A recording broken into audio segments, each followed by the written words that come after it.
নমস্কার বন্ধুরা, তোমরা যারা লক্ষ্মীর ভান্ডার প্রকল্পের জন্য আবেদন করেছিলে তোমাদের স্ট্যাটাস কীভাবে চেক করবে। তো স্ট্যাটাস চেক করার জন্য মোবাইলের যে কোনো একটা ব্রাউজার ওপেন করে নেবে। তারপর তোমরা গুগলে সার্চ করে নেবে লক্ষ্মীর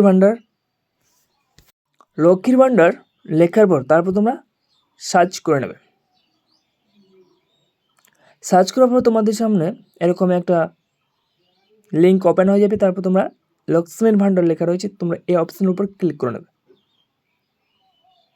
ক্লিক করার পর তোমাদের সামনে লক্ষ্মীর ভান্ডারের পোর্টালটি ওপেন হয়ে যাবে। তো তোমরা দেখতে পাচ্ছ এখানে ট্র্যাক অ্যাপ্লিকেশন স্ট্যাটাস বলে লেখা রয়েছে, তোমরা এই অপশনের উপর ক্লিক করে নেবে। ক্লিক করার পর তোমাদের সামনে এরকম ইন্টারফেস ওপেন হয়ে যাবে। তারপর তোমরা সিলেক্ট অপশানে ক্লিক করবে।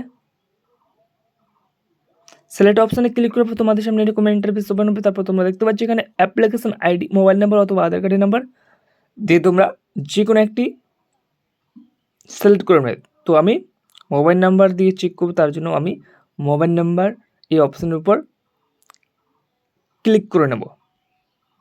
ক্লিক করার পর এখানে মোবাইল নাম্বারটাকে বসিয়ে দেবো। তারপর তোমরা সার্চ অপশানে ক্লিক করে নেবে। সার্চ অপশানে ক্লিক করার পর তোমাদের সামনে এরকম ইন্টারফেস ওপেন হবে, তোমরা দেখতে পাচ্ছ এখানে।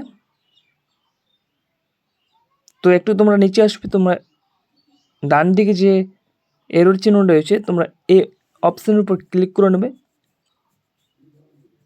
ক্লিক করার পর তো একটু নিচে আসবে, তোমরা দেখতে পাচ্ছ এখানে সমস্ত পেমেন্ট সাকসেস হয়ে গেছে। তোমাদের কার কার পেমেন্ট সাকসেস হয়েছে তোমরা অবশ্যই কমেন্ট করে যাবে। আর আজকের ভিডিওটি এখান থেকেই ছিল।